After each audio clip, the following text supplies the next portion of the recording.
যে যেটার যোগ্য না সে সেইটা করতে যায়, ঠিক কিনা? এই যে হিরো আলমের মনোনয়ন নিয়ে টানাটানি, কোন লজ্জা শরম আছে? আপনি সারাক্ষণ হিরো আলমের সাথে ছিলেন, কিন্তু নির্বাচনে কেন্দ্রে আপনি ছিলেন না কেন ওই সময়টা? না, আমি তার সাথে ছিলাম না। আমি একটা সিএনজি নিয়েছিলাম, আমি নিজেই। অন্য একটা দায়িত্বে ছিলেন কেন্দ্রে? না, হ্যাঁ, অন্য একটা সিএনজি। আসসালামু আলাইকুম, আপনারা সবাই কেমন আছেন? আশা করছি সবাই ভালো আছেন। তো আমি আপনাদের কাছে দেখাবো হিরো আলমকে নিয়ে বাজে মন্তব্য করে একই বললেন মিজানুর রহমান আজারি হুজুর, যা শুনলে আপনারা অবাক হয়ে যাবেন। আর এইদিকে হিরো আলমকে নিয়ে একই বললেন হিরো আলমের ছোট ভাই। তো আমি আপনাদের কাছে এই দুটি ভিডিও ফর্মসাকারে দেখাবো। তো আজকের এই ভিডিওটি অত্যন্ত গুরুত্বপূর্ণ। তো আমি আশা করবো যে আপনারা এই সম্পূর্ণ ভিডিওটি দেখবেন, আর এই সম্পূর্ণ ভিডিওটি দেখলেই বিস্তারিত জানতে পারবেন। আর এই ভিডিওটি দেখানোর আগে আপনাদের কাছে আমার ছোট্ট একটি রিকোয়েস্ট, আপনারা যদি আমার চ্যানেলে নতুন হয়ে থাকেন তাহলে একটু নতুন আপডেট নিউজ সবার আগে পেতে আমার এই চ্যানেলটি সাবস্ক্রাইব করে আমার সাথেই থাকুন। আর এখন চলুন প্রথম আমরা দেখে আসি হিরো আলমকে নিয়ে হিরো আলমের ছোট ভাই কি বলেছেন সেই ভিডিওটি। আপনারা? আলহামদুলিল্লাহ, আমরা তো ভালো আছি। আপনি কেমন আছেন? আমিও খুব ভালো আছি। আপনি কিভাবে ভালো থাকেন? আপনার না, একদিক দিয়ে ভালো আছি, আরেক দিক দিয়ে ভালো নাই। এই কারণে যে আমার বড় ভাইকে যে লাঞ্ছিত ঘটনার যে ঘটেছে ভোটের দিন, আমি সেখানে ছিলাম না। আমি সেখানে আমি অন্য ইয়েতে ছিলাম, সেন্টারে আমি ভাষণ টেকেছিলাম, কিন্তু আমি সেখানে উপস্থিত থাকতে না পারার কারণে মনে করেন যে অনেক দুঃখিত পেয়েছে, মানে কষ্ট পেয়েছেন। হ্যাঁ, যে অনেক কষ্ট পেয়েছে। ওইখানে থাকলে তো যদি ভুলবশত আলম ভেবে আপনার উপরে মাইকটা আসতো তাহলে না, মার যদি আসতো তারপরেও মনে করেন যে হয়তো বা বড় ভাইকে বাঁচানোর জন্য হয়তো বা 2-4টা আমার গাঁত করতো, শান্তি পেতেন। হ্যাঁ। আচ্ছা আলম ভাই, জি, দুনিয়া হিরো আলম আপনার সেদিকে মায়ের ভয়ে পলায় গেছিলেন, এরবিটিতে আমরা ঘটনা শুনতে পাচ্ছি আপনার মানুষ মুখ থেকে। না না, আমি সেখানে আমি উপস্থিত ছিলাম না। হ্যাঁ। পরে আমি যখন অফিসে আসি তখন শুনি যে আমার কাছে ফোন আসছে, তখন যে আলম ভাই মেডিকেলে, তখন আমি মেডিকেলে গেছি। আপনারা অনেক মিডিয়ার দেখছেন। আমি মেডিকেলে যাওয়ার পর মনে করেন যে আপনারা তো সবাই ধরলেন। আপনি সারাক্ষণ হিরো আলমের সাথে ছিলেন, জি, কিন্তু নির্বাচনে কেন্দ্রে আপনি ছিলেন না কেন ওই সময়টা? না, আমি তার সাথে ছিলাম না। আমি একটা সিএনজি নিয়েছিলাম, আমি নিজেই। অন্য একটা দায়িত্বে ছিলেন কেন্দ্রে? না, হ্যাঁ, অন্য একটা সিএনজি নিয়ে আমি একাই ঘুরে বেড়াচ্ছি। আমার সাথে মায়ের ভয়ে কি আপনি কি পলায় গেছিলেন নাকি? না না না, আমরা মারের ভয়ে পলাবো না। হিরো আলম মাইকে তাহলে আপনি মাইকে হবে, পারবেন না আপনি? আচ্ছা, যদি আলম মাইকে পারে তাহলে আপনি মাইকে পারবেন না। জুনিয়র আপনাদের আলম ভাই যে আবার যদি জাতীয় নির্বাচন আসে, যদি নির্বাচন করে, সুষ্ঠু নির্বাচন যদি হয়, সে তো নির্বাচন করবে। তখন হয়তো বা আমি বাইসে যদি থাকি, আল্লাহ যদি বাইসে থাকে, তাহলে আমি আবার আসবো এবং তখন আমি ভাইয়ের সাথে থাকবো। তখন যদি ভাই মার খায় তাহলে তখন আমিও মার খাবো। হিরো আলম তো বলছে যে এই সরকার থাকা অবস্থা সে নির্বাচন করবে না, কারণ সে বারবার মার খেতে সব জায়গায় মার খায়, সে নির্বাচন করবে না। হ্যাঁ, তো আপনি কি কখনো নির্বাচন দাঁড়ানোর সম্ভাবনা আছে নাকি?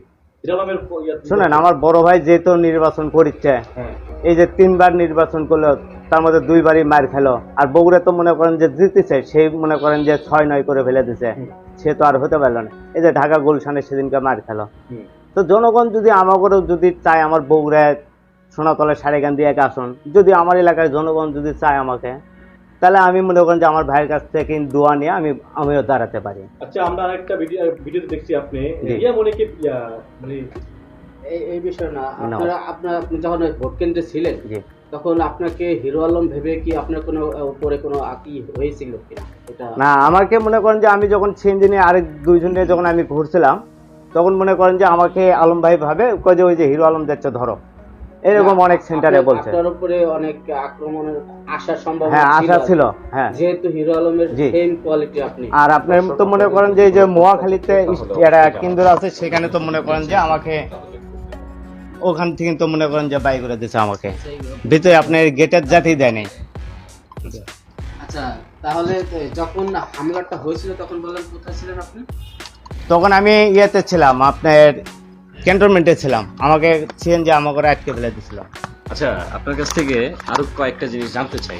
অনেকে বলছে যে আপনি এই হিরো আলমের সাথে ভাইরাল হওয়ার জন্য এই হিরো আলমের কাছে আসেন। না না না না না, এটা কখনো না। আমি ভাইয়ের টানে মনে করেন যে চলে আসি। এই হিরো আলম এই দেশের একদিন সংসদে যাবে এবং এই 17 আসনের দাঁত ভাঙ্গা জবাব একদিন হিরো আলমও দেবে। এবং আপনারা দেখেছেন আমরা বিএনপি নির্বাচনে যাইনি, সেখানে আওয়ামী লীগের সন্ত্রাসীরা ছাড়া ওখানে আর কোনো লোক সাধারণ জনগণ থেকে কেউ ভোট দিতে যায়নি। যেখানে 10% ভোট হয় 100-র ভিতরে, সেখানে কি আওয়ামী লীগের তারা নিজেরাও তো ভোট দেয়নি। এবং ছাত্রলীগের এক কর্মী বলেছে সে নাকি তার নিজের ভোটও দিতে পারেনি। তাহলে যেখানে আওয়ামী লীগের তার নিজেদের এই গণতন্ত্রের ভোট রক্ষার অধিকার নাই, তারা জনগণের ভোট রক্ষার অধিকার কিভাবে নিশ্চিত করবে? শুধু শুধু মিথ্যা বলে এই আওয়ামী লীগের থেকে যে ক্যান্ডিডেট দিয়েছে আরাফাত, উনি একটা ধোঁকাবাজ, একটা ধাপ্পাবাজ, ঠিক আছে, একটা মিথ্যাবাদী। এবং পুলিশ ডিবি প্রধান যে বলেছে যে হিরো আলমকে নিরাপত্তা দিতে পারেনি, এবং পুলিশ তারা ধরে এনে সেই দারোগা হিরো আলমকে আওয়ামী সন্ত্রাসীদের হাতে তুলে দিয়েছে, সেখানে নির্মমভাবে হিরো আলমকে প্রহার করেছে। এটা কোন দেশের সভ্যতা, কোন দেশের গণতান্ত্রিক শিষ্টাচার আমার জানা নাই। এখানে আলম নামে কেউ আছেন, যেখানে ভোটার সেখানে সে দাঁড়াচ্ছে, তার নেচারটাই কিন্তু এরকম যে তিনি যেখানে যাচ্ছেন তার যে, কারণ বন্যেরা বনে সুন্দর শিশু মাতৃ করে, এটা আমরা জানি। এখানে মানে তার যে ব্যাকগ্রাউন্ড, তিনি একজন কৌতুক অভিনেতা হিসেবে তিনি যেখানে ভোট হচ্ছে সেখানে গিয়ে ভোটে দাঁড়াচ্ছেন এবং বিভিন্ন ধরনের বিব্রতকর পরিস্থিতি সৃষ্টি করছেন। তো সেখানে গুলশানের মতো একটা আসনে ঢাকা 17 একটা অভিজাত এলাকা, ডিপ্লোম্যাটিক জোন, এখানের এমপি যে who doesn't know how to talk, তো এখানে রাজনীতি করতে হলে একটা বিষয় এমপি হতে গেলে ঢাকা শহরের মতো একটা অভিজাত এলাকায় একটা ব্যাকগ্রাউন্ড লাগে, ওই ব্যাকগ্রাউন্ড তার নাই, সেখানে একটা গ্যাপ রয়েছে। সেই জায়গাতে আমি বলেছি যে বনের সুন্দর শিশু মাতৃ করে আরাফাত ভাইয়ের যে পোর্টফোলিও, তার যে একটা পজিটিভ অ্যাকসেপ্টেন্স, সেই জায়গায় কিন্তু কোনো কম্পিটিটর ধরা যাবে না কাউকে এভাবে। তারপর মানুষের কাছে যে পরিচিত, এখানে আলম নামে একজন আছেন, যেখানে ভোটার সেখানে সে দাঁড়াচ্ছে। যদি লজ্জা শরম না থাকে, যা মন চাই তাই করতে পারো, এটা আমাদের বাংলাদেশে ব্যাপক। লাজ শরম কিচ্ছু নাই, যে যেটার যোগ্য না সে সেইটা করতে যায়, ঠিক কিনা? এই যে হিরো আলমের মনোনয়ন নিয়ে টানাটানি, কোন লজ্জা শরম আছে? আমার যোগ্যতা থাকতে হবে না? আমাকে রাজনীতি জানতে হবে না? আমাকে যদি আজকে বলে মিজানুর রহমান আজহারী আপনি অনেক কোয়ালিফাইড লোক, আপনি কালকেই দেশের প্রধানমন্ত্রী, আমি ওই জায়গায় বেহুশ, কারণ আমার নাই কোনো রাজনৈতিক জ্ঞান, নাই কোনো ডিপ্লোম্যাটিক জ্ঞান, নাই কোনো কূটনৈতিক জ্ঞান, এই কাজ আমার নয়। এজন্য লাজুকতার বড় দরকার। যেখানে যার বসা দরকার সে সেখানে যাবে। কিয়ামতের আগে যেই লোক যেই চেয়ারে বসার দরকার ওই লোক ওই চেয়ারে বসবে না, এটা হলো কিয়ামতের আলামত। জোরে কোন ঠিক কিনা? সভাপতি হওয়ার যোগ্যতা নাই, সভাপতি হয়, আছে না নাই? সেক্রেটারি হওয়ার যোগ্যতা নাই, সেক্রেটারি হয়, এরকম সমাজে আছে না নাই? নেতা হওয়ার যোগ্যতা নাই, নেতা হয়, আছে না নাই? সবগুলো কিয়ামতের আলামত।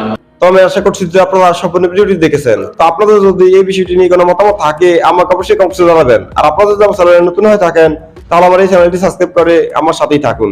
তো দেখা হচ্ছে পরবর্তী কোনো একটি ভিডিওতে। সে বন্ধু সবাই ভালো থাকবেন, সুস্থ থাকবেন। আল্লাহ হাফেজ।